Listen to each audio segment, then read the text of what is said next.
Shalom, nous allons commencer une nouvelle série, les secrets de l'Arsidoute, les secrets dévoilés par l'Admour Hazaken, le Balatania, Rabbi Shneur Zalman de Liadi. Alors là, en l'occurrence, on va parler du fruit de la connaissance du bien et du mal, tel que développé par l'Admour Hazaken dans son livre Torah Or.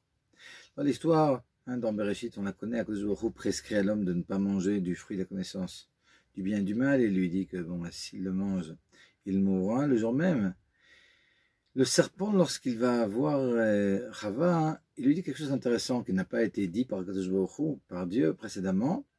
Il lui dit non, mais Dieu sait que si vous mangez de ce fruit, ben vous connaîtrez comme lui le bien et le mal. Effectivement, après la consommation du fruit, Akadosh Baruch Hu dit maintenant l'homme va être comme l'un d'entre nous. Alors le Midrash dit l'un d'entre nous, Akadosh Baruch Hu s'adresse aux anges, il connaîtra le bien et le mal. Et il faut absolument tout faire pour qu'il ne mange pas maintenant du fruit du Etz Chaim, du fruit de l'arbre de la vie. Et là, il y a un certain nombre de questions qui se posent. La première, c'est bon, pourquoi a priori ne pas consommer de ce fruit de la connaissance du bien et du mal? Surtout que si ça donne la connaissance du bien et du mal, que cette connaissance existe chez les anges, évidemment chez Akadosh Baruch Hu, chez Dieu, pourquoi c'était quelque chose à éviter déjà a priori? Donc pourquoi cette interdiction? La deuxième question, c'est bon, d'accord, ok. Une fois maintenant qu'il a mangé de ce fruit, alors pourquoi c'est tellement important qu'il ne mange pas du fruit de l'arbre de la vie? Parce qu'a priori, avant d'avoir mangé du fruit de la connaissance, il était immortel de toute façon. Alors bon, quel problème maintenant qu'il soit immortel même après la faute? Et la troisième question qui est, nous dit l'Admour Hazaken, la question principale, c'est d'où est-ce que le serpent savait finalement ce secret que dans ce fruit donnait la connaissance du bien et du mal, parce que c'était pas écrit précédemment. Alors quoi? Le serpent était plus intelligent, il déduisait les choses, nous dit l'Admour Hazaken, d'une meilleure façon qu'Adam Arishon lui-même, qui ont la plus importante des créatures d'Akadosh Baruch Hu. D'où est-ce que le serpent savait qu'effectivement, comme Dieu va le dire juste après la faute, que la consommation de ce fruit allait donner la connaissance du bien et du mal? Ça, c'est la troisième question.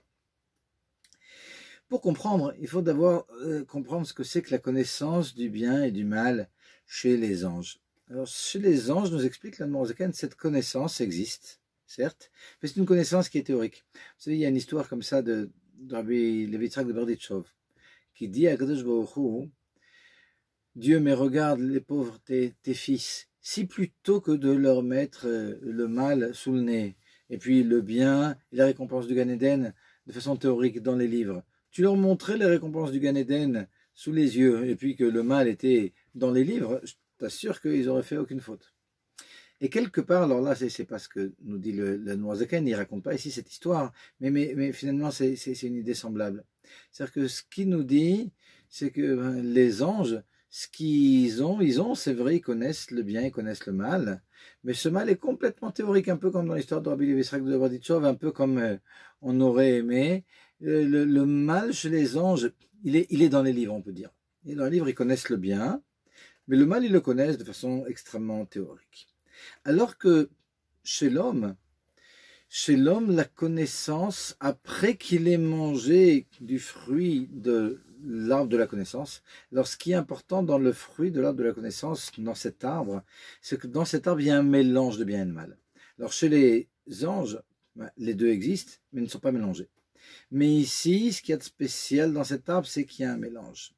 Et l'homme, nous dit l'Admour Hazaken, dans la mesure où il a quelque chose de plus profond, il se lie aux choses, ce qui n'existe pas chez les anges, dans la mesure où il y a cette connaissance, elle ne peut pas rester théorique, elle ne peut pas rester, elle ne peut pas le laisser complètement passif et sans réaction. Parce que toute connaissance chez l'homme, c'est une connaissance qui va déclencher une volonté, qui va faire mijoter toutes sortes de choses au niveau de l'intellect, qui va développer des sentiments. Parce que l'homme a ce qui s'appelle le da'at, profondément, la faculté de se lier aux choses, contrairement aux anges, et dans la mesure où il connaît le mal, cette connaissance ne peut pas être théorique, cette connaissance, elle va rentrer, elle va pénétrer dans sa volonté, dans son intellect, dans ses sentiments, jusqu'à arriver à l'action, et puis finalement, il y aura quelque chose de complètement pourri en lui. Ouais. Cette connaissance, c'est une connaissance finalement qui est intime. Il n'y a pas de connaissance intime chez les anges. Et donc ici, le bien, il pénètre totalement. Et pour illustrer ça, alors Admor Azaken nous rapporte un verset de Michelet des Proverbes. Mais pour comprendre ce verset, alors je vais peut-être d'abord l'expliquer et expliquer un peu le contexte dans lequel il a été dit, puis comment avant le Admor Azaken, ce verset était expliqué. Alors évidemment, chez Vimpanim la Torah, il y a 70 façons d'expliquer la Torah, puis même après l'Admor Azaken, et ce qu'avait dit Rashi, le Méthodot, etc., reste vrai. Mais c'est intéressant toujours de voir ce qui existait, puisque l'Admor Azaken a rajouté. Alors là-bas, c'est vers la fin de Michelet. Vous savez que Michelet, ça finit avec le Eshet-Raël qu'on connaît, qu'on lit à Shabbat. Ben, juste avant ce Eshet-Raël, donc dans le 30e chapitre des Proverbes, l'Admor Azaken nous parle de 4 créatures qui sont peut-être frêles et petites, mais desquelles il y a de grands enseignements à apprendre. Il nous dit ils sont Chachamim Mechukamim. Ils sont intelligents, des intelligents qui développent leur intelligence. Alors il nous parle des fourmis, des lapins, des sauterelles et des araignées. Alors bon, on ne va pas s'arrêter ici sur les fourmis, les lapins et les sauterelles, mais ce qui m'intéresse ici, c'est les araignées qui sont appelées ici smamit. Alors la smamit, nous dit Rashi là-bas, l'araignée, nous dit Shlomo HaMelech, smamit beyadaim tetapes vehi berle melech. Alors qu'est-ce que ça veut dire? C'est dur de traduire littéralement. Si je traduis quand même littéralement, smamit, donc l'araignée, beyadaim tetapes, avec les mains attrapées. Alors je ne mets pas vraiment de sujet, et parce qu'on va voir qu'il y a beaucoup d'exégèse. Et vehi berle melech, et elle est dans les palais du roi. Alors qu'est-ce que ça veut dire? Alors, le méthodologue explique comme ça. Il dit, smamit beyadaim tetapes, l'araignée, elle l'attrape avec ses mains. C'est-à-dire quoi qu'elle attrape avec ses mains? Ben, malgré le fait que Vehi Berlemeler, qu'elle se trouve dans le palais du roi, puis dans le palais du roi, il y a vraiment tout ce qu'il faut dans les cuisines, on peut manger vraiment de tout, et malgré tout, elle préfère avoir des choses peut-être plus petites, mais qui viennent de, comme on dit, Yegia, Kapeha, qui viennent de travail de ses mains. Et par conséquent, nous dit le Metsudot, elle va tisser des toiles d'araignée, et elle va se contenter des petites mouches qui vont tomber. Là-bas, elle préfère ça que les cuisines du roi, parce que les cuisines du roi, elles peuvent être ouvertes, elles peuvent être fermées aussi. Et donc, elle préfère s'habituer à travailler, et puis on a beaucoup de quoi apprendre d'elle. Donc ça, c'est le smamid biadaim tetapes vehi berlemeler. L'araignée, elle l'attrape avec ses mains, avec l'œuvre de ses mains, avec les toiles qu'elle a tissées, malgré le fait qu'elle est dans les palais du roi. Ok, ça c'est une explication. Deuxième explication, c'est l'explication de Rashi. Smamid biadaim tetapes, l'araignée, elle est tétapès ici, c'est avec deux taves. C'est pas tétapès qui voudrait dire avec un tête. Et elle monte, elle escalade. Tétapès, c'est elle attrape. Alors, elle attrape avec ses pattes, elle attrape le mur avec ses pattes. Elle avance, elle n'a pas de grandes ailes, elle a juste des petites pattes. Mais malgré tout, eh ben, elle arrive jusqu'au palais du roi. Alors, elle s'est rentrée par une fenêtre sous une porte. Et là, ce que nous dit Rashi, c'est qu'on a l'endurance comme ça à prendre de l'araignée. Elle fait des petits pas, mais quelque part elle va loin. Ouais, ça c'est l'idée. Mais chez l'Admor Azaken, il explique autrement. L'Admor Azaken, ce qu'il nous dit, c'est comme ça. Smamid biadaim tetapes vehi berlemeler. Malgré le fait que l'araignée, elle est dans les palais du roi. Et alors, l'araignée dans les palais du roi, c'est deux choses qui se contredisent un peu. Le palais du roi, c'est quelque chose d'extraordinaire. L'araignée, c'est quelque chose de très bas.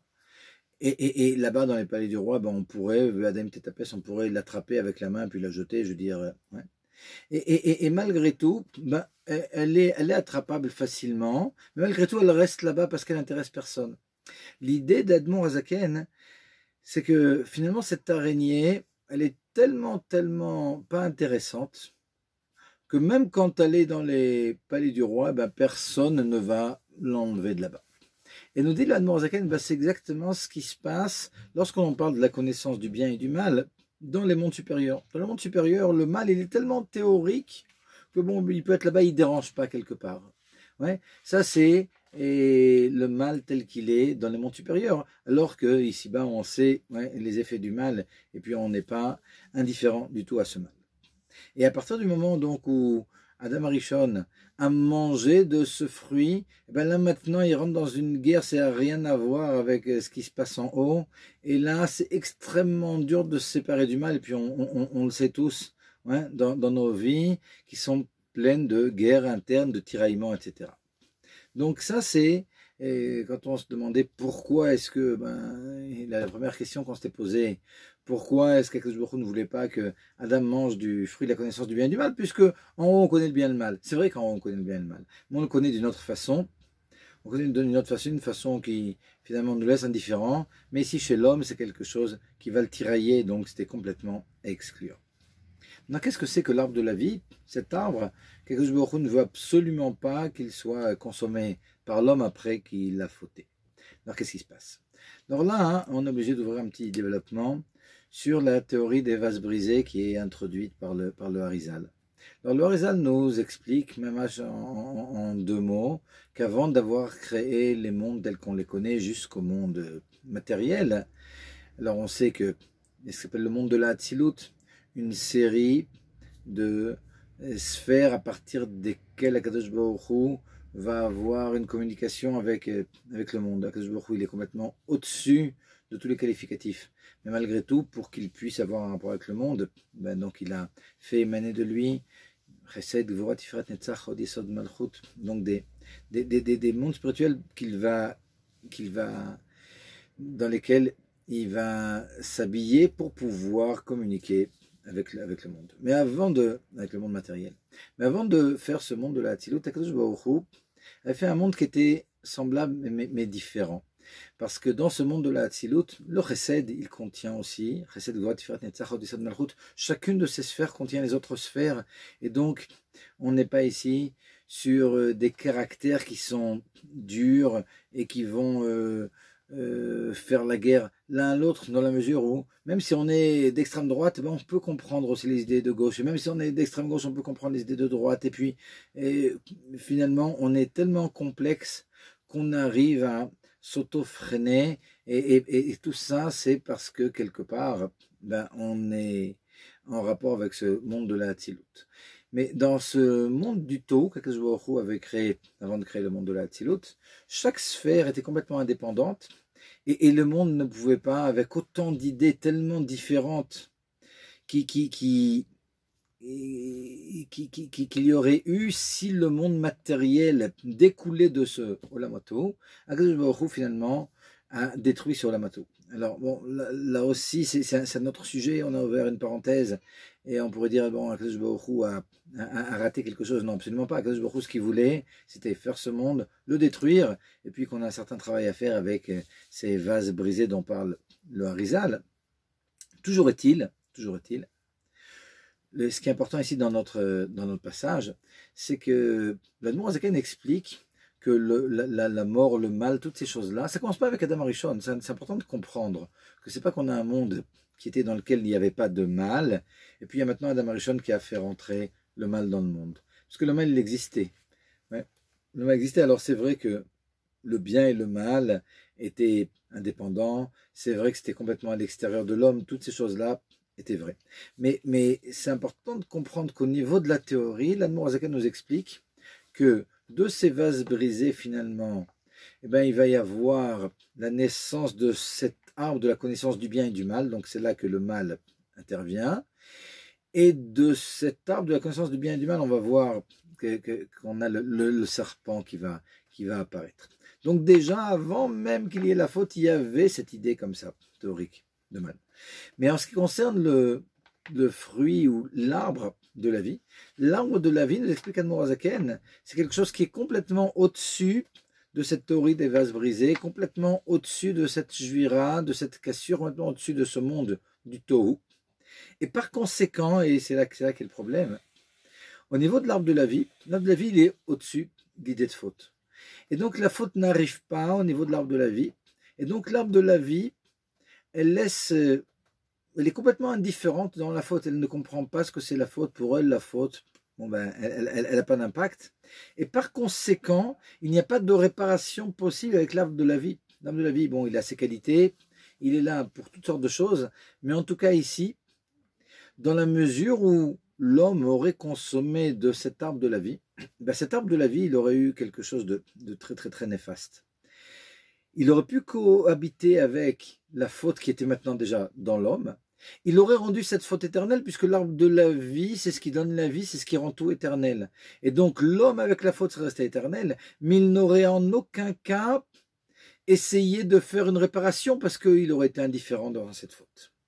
Et par conséquent, on aurait ici eu un mal qui aurait été éternel. Nous explique l'Admor HaZaken, avant la faute, il y avait aussi l'arbre de la vie. C'est vrai qu'il y avait l'arbre de la vie, mais le mal n'avait aucune possibilité de tirer des forces de cet arbre de la vie. Et donc finalement, le mal avant la faute, telle qu'elle existait, ben, c'est quelque chose qui aurait existé un certain temps, même au niveau théorique, et puis finalement il y aurait eu la Géoula, il n'y aurait plus eu de mal. Mais à partir du moment où maintenant l'arbre donne ce fruit de la vie qui eût été consommé par Adam Arishon, si Adam Arishon maintenant avait consommé ce fruit de l'arbre de la vie, ben, le fruit de l'arbre de la vie aurait été complètement intégré à l'intérieur de l'homme dans lequel il y avait déjà du mal, et là ça aurait donné une éternité à ce mal, et sans, comme on a expliqué, possibilité de réparation, parce que l'arbre de la vie est complètement indifférent devant la faute. Donc ça répond aussi au deuxième problème. Akadosh Baruch Hu, c'est vrai, avant la faute, il voulait absolument que l'homme soit éternel, mais maintenant il ne voulait pas que l'homme fauteur avec la faute reste éternel, parce qu'il faut réparer cette faute finalement. Et c'est la raison pour laquelle il fallait absolument éloigner l'homme de l'arbre de la vie, c'est ce que nous explique l'Admor HaZaken. Et là maintenant, dans un troisième développement, l'Admor HaZaken va nous parler de la réparation. Alors comment se fait maintenant la réparation de la faute? Il nous explique que la réparation de la faute, elle se fait par la chokhma, par l'intellect. Il nous explique aussi à quel point cet intellect, il commence avec ce monde de la cassure. C'est-à-dire que l'arbre de la vie, il est complètement au-dessus de ça. Alors il y a un degré de cette chokhma qui a un rapport avec la faute, ouais, et c'est à partir de là qu'on va commencer à réparer. Donc quelque part, c'est intéressant de voir que l'arbre de la vie, il a quelque chose au niveau de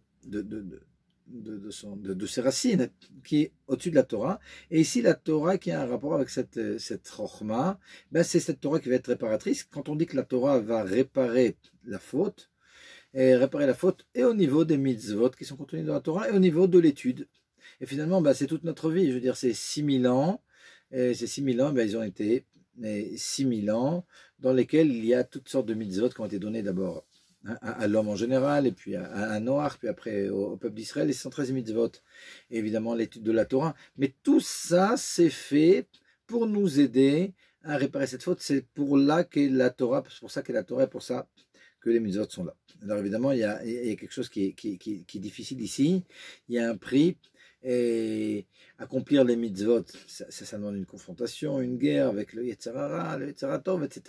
C'est pas quelque chose qui est facile. Étudier aussi, ouais, c'est une guerre d'étudier la tfila, ouais, qui fait partie aussi de cette Torah. C'est aussi une guerre.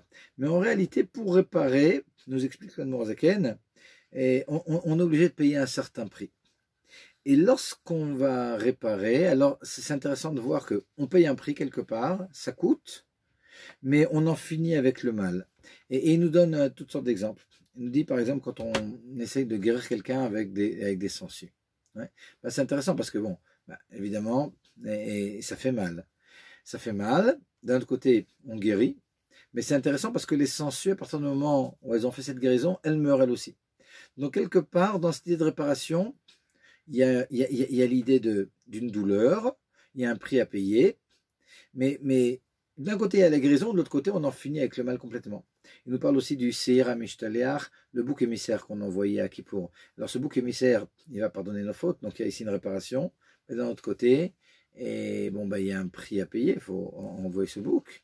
Mais c'est vrai aussi qu'on en finit à ce moment-là, quand on l'a envoyé avec le bouc qui représente les fautes. Donc on en finit avec le bouc, on en finit avec les fautes. Donc ici, encore une fois, dans cette idée de réparation, il y a une confrontation, quelque chose qui est un peu difficile, un prix à payer, mais ça en vaut le coup. Mais pourquoi je parle de tout ça? Parce que d'un autre côté, il y a d'autres choses qui existent aussi. Vous savez, les sgoulottes et toutes ces choses-là, et qui sont complètement en dehors de tout ce qu'on peut rencontrer chez le Admor HaZaken et dans la Chassidoute et Chabad en particulier.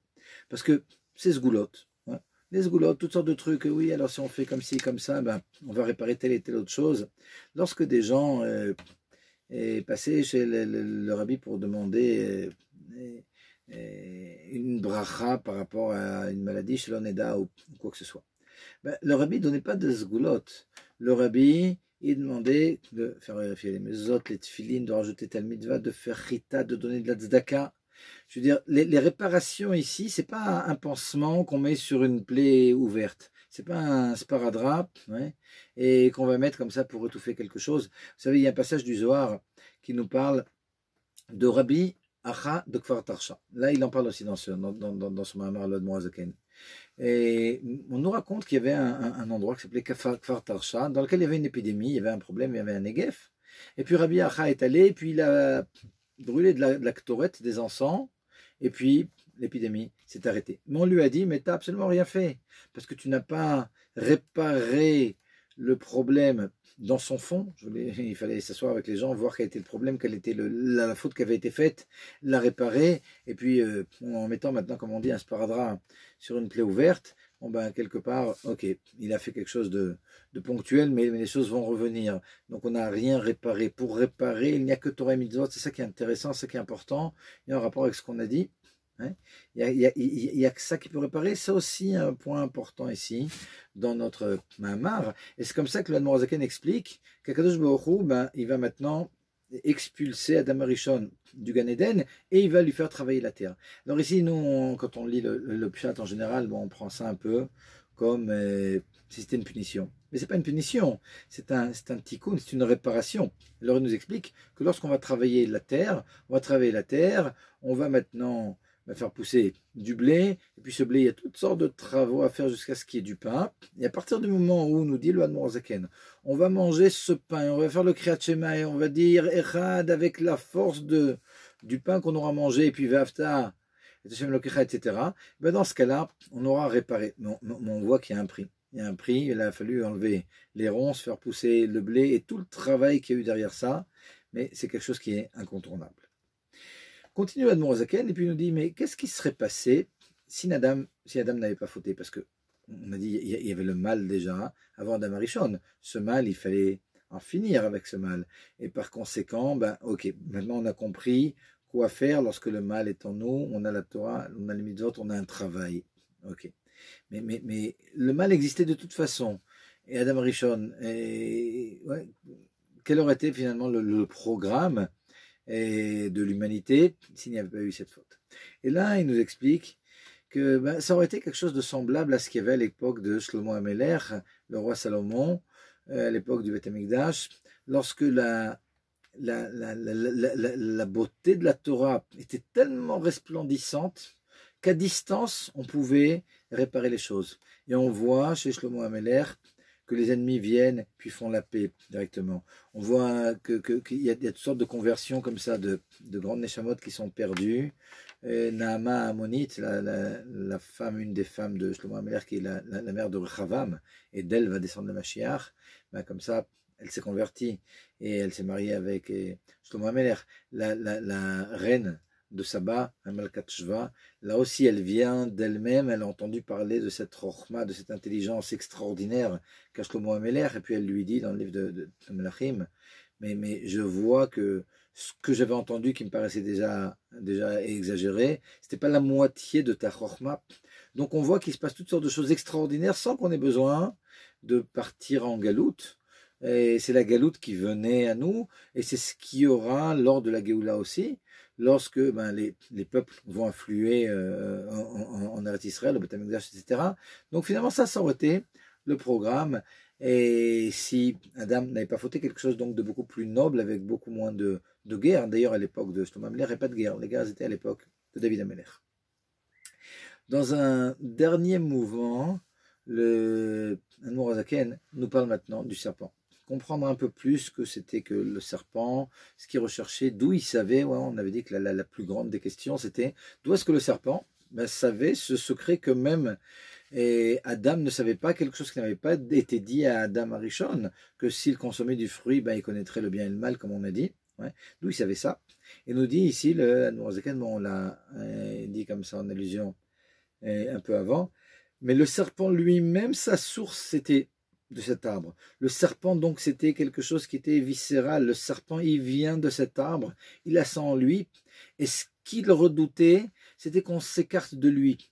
Ce qu'il redoutait, c'était que, il y ait le bien, il y ait le mal, que l'homme ne consomme pas de ce fruit, et donc finalement le mal, il serait resté complètement à l'écart, il avait besoin qu'on lui fasse des sourires, il avait besoin, comme on dit en ivrite, de tsumi, ok, t'es là, ok, d'accord, on t'a vu, mais beaucoup plus que ça, il se disait, finalement, si on me laisse de côté, je vais mourir finalement, je vais mourir, parce qu'on avait dit que le mal avait un certain temps qu'il était imparti.